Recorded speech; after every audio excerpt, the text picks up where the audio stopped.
కామన్గా వినిపిస్తున్నటువంటి వర్డ్ ఏంటంటే డయాబెటిక్స్ పేషెంట్లలో ఈ ఆర్థరైటిక్ రిలేటెడ్ అయిన ప్రాబ్లమేటిక్ వస్తే బోన్స్ పెరగటం కానీ లేకపోతే ఒక్కసారి బోన్ పెరగడం అంటూ స్టార్ట్ అయితే స్లోగా పెరుగుతూ పోతుంది, దాన్ని కంట్రోల్ చేయాలంటే సర్జరీ అవసరం అని అంటారు.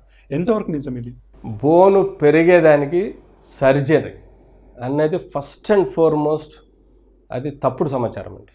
ఓకే, బోను సర్జరీ టెక్నిక్ ఉందండి, రష్యన్ టెక్నిక్ ఉంది. రష్యన్ టెక్నిక్లో బోన్ని పై భాగం కింది భాగంలో మేము రాడ్స్ ఫిట్ చేసి మధ్యలో బోన్ కట్ చేసి రోజు 1 mm పెంచుతామండి. 1 mm పెంచితే అది దాదాపుగా 4 to 6 inches పెంచే వరకు మనం చేయొచ్చు.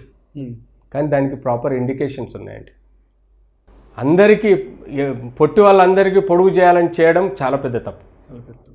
మేము ఏ కేసులలో ఈ బోను పెరిగే రష్యన్ ఇలిజరో టెక్నిక్ అనేది పెడతామంటే, ఎవరికైతే యాక్సిడెంట్లలో బోన్ నుజ్జై బోన్ లాస్ అవుతుందో, ఇంత షార్టనింగ్ అవుతుందో, వాళ్ళకి మళ్ళీ నడవడానికి వీలుగా బోన్ పెరిగే టెక్నిక్ మేము వాడతాం.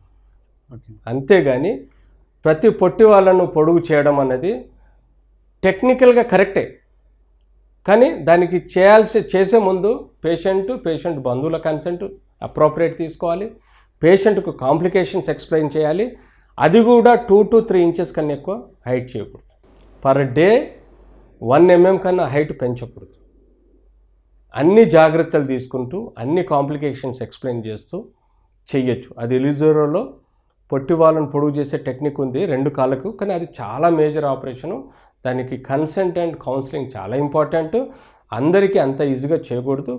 కేవలం ఇండికేషన్ ఉన్న ఏవైతే దెబ్బల వలనో లేకపోతే వ్యాధుల వలనో ఎముకలు పొట్టిగా అయితే వాటిని సరిచేయడానికి మాత్రమే మేము ఈ టెక్నిక్ ఇప్పుడు విరివిగా వాడుతున్నాం.